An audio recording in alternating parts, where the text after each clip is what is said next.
Big Brothers Big Sisters of Southwest Virginia is an organization that is by nature focused on looking toward the future. Each day, our staff and volunteers are actively working to help better the lives of kids through one-to-one mentoring. But we are also an organization with a rich heritage. As we look to a new era of expanded services, touching more children across a wider geographic area, it's only appropriate to pause to remember the people who have left their caring handprints on our organization.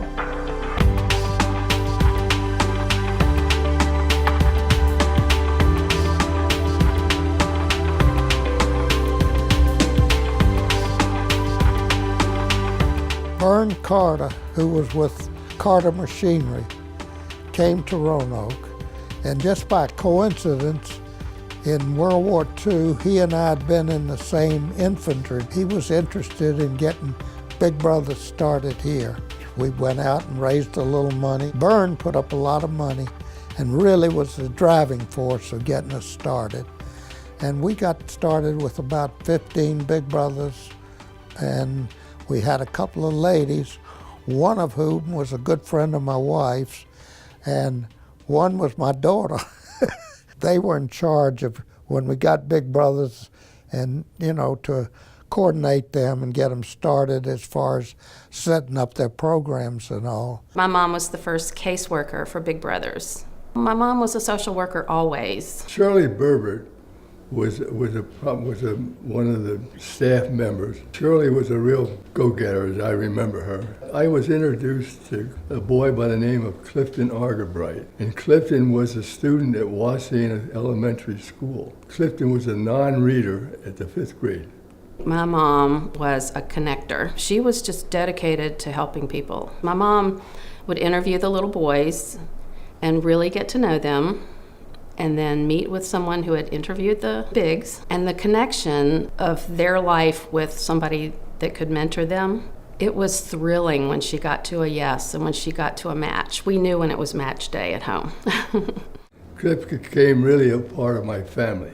I have a son and a daughter, and we just took him in as a part of our family. Jay Walker, who was Ed Walker's father, he was our first president. He was a spectacular parent, he was a devoted friend, he was a great teacher, and a great cheerleader, a great proponent of good ideas and honestly of other people. And it's also wonderful, to have these amazing other organizing colleagues like Vern Carter, amazing people like Sig Davidson, Warner Dowhouse. Very easy to imagine those four having a conversation that was probably something like, we just need this. This community desperately needs this kind of program. And those would be the four types of people to get it done. Mr. Holland was an activist in the community. He was on the board of Big Brothers and Big Sisters. Anytime you wanted some information, you would go to Mr. Holland. I would go to Mr. Holland. People would call me and I would refer them to Mr. Holland. He was that kind of person. Working for the Gainesboro Branch Library, Mr. Holland would come by almost every day to read his paper and talk with his students in the afternoon.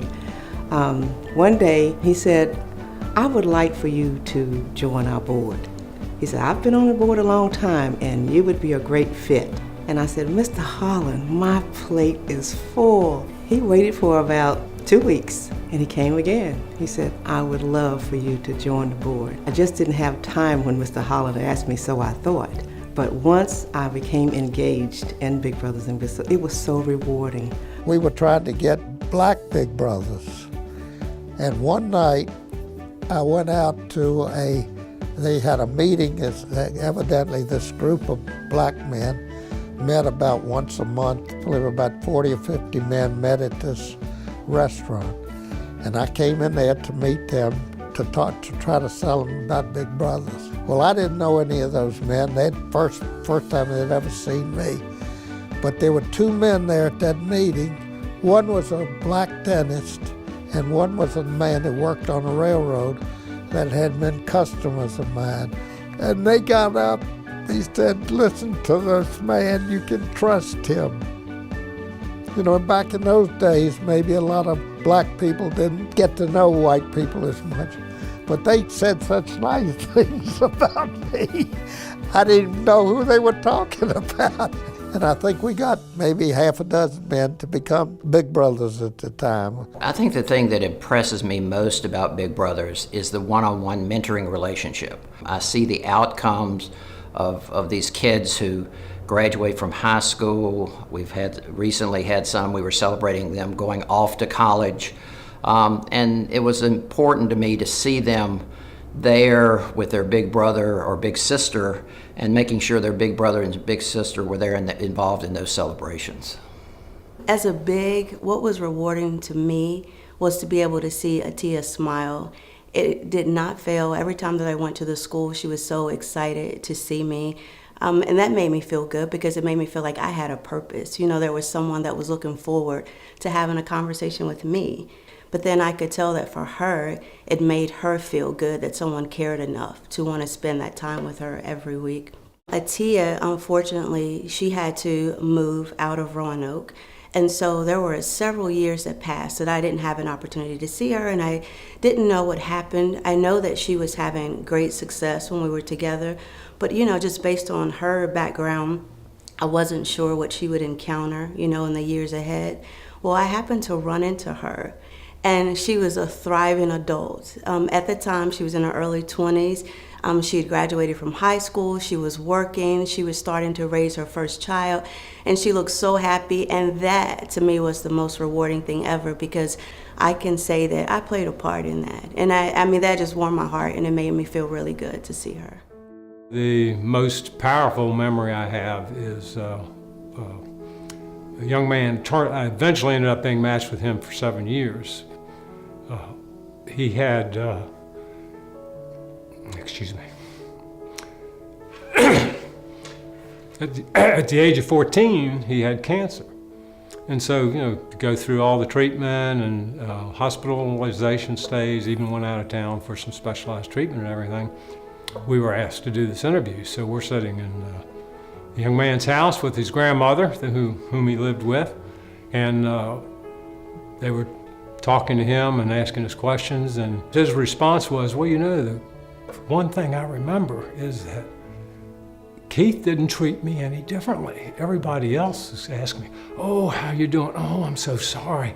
So sorry for you and everything. But Keith just treated me like I always was, like we always treated each other. And then I thought, wow, that's what it's all about. My store was closing on Wednesday afternoon, so I made up my mind that I would meet with this young man that was assigned to me. His mother was a waitress, his father had died, and she was having trouble taking care of him and working too. So I would get him every Wednesday afternoon. Never could get him to talk to me. It was funny, he would, if I said, ask him a direct question, he'd answer me usually with a yes or no, never say anything other than that. And one day they were tearing down the Euronymous building, and they had this great big iron ball, steel ball, that they were banging against the building to knock it down. And all of a sudden this kid just started talking to me and he wouldn't stop. He went on, and it was wonderful. I mean, I really felt I was getting to know him and working with him, and he was happy to be with me. He was looking forward to me coming on Wednesdays. Big Brothers Big Sisters is a wonderful organization. I say, as a lot of people say, it takes a village to raise a child. Well, Big Brothers and Big Sisters is a spark in that village of helping children grow to the next level, of helping them become better citizens, realizing their potential, and just being in this community makes it worthwhile. I think part of being a Christian is helping your fellow man, being involved in wherever the Lord will send you. And I'm delighted to say that he gave me that opportunity to be a big brother to Cliff. Big Brothers Big Sisters, in my opinion, is, I won't say a unique organization, but an unusual organization, one that aids the community in that the emphasis is on the long-term relationship. Some community aid organizations provide special events and also provide funds. But Big Brothers Big Sisters programs looks at forming long-term relationships between an adult and a child. And that long-term relationship makes all the difference in the world. Nobody does it alone. The whole notion of Horatio Alger or anything like that, nobody does anything worthwhile alone. And so having these people in your lives at critical moments, it may be an ongoing relationship, it may be a relatively brief encounter that has very deep and lasting impact, but we're all the summation of those extraordinary people that we're fortunate enough to be around. And that's what's super amazing to me about Big Brothers Big Sisters and mentoring in general, is the opportunity to just be around somebody that really explicitly says, I'm interested in who you are and what you might do in the world, and I want to be supportive in whatever way I can. What a greater thing than to have our young people with mentors, people who can positively guide them, influence their lives.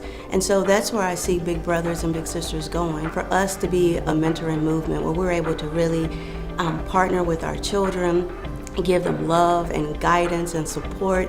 And we're hoping that at some point this will be contagious, that we'll have people banging on our doors. What can I do to mentor for Big Brothers and Big Sisters? I see the kids that you're producing. I see the lives that you're touching. We want to be a part of this, either financially or by being volunteers. And to me, I think we would then be truly fulfilling our vision for Big Brothers Big Sisters. These are meaningful relationships, and they're lifetime relationships. You ask why I'm doing it? Because that's the right thing to do.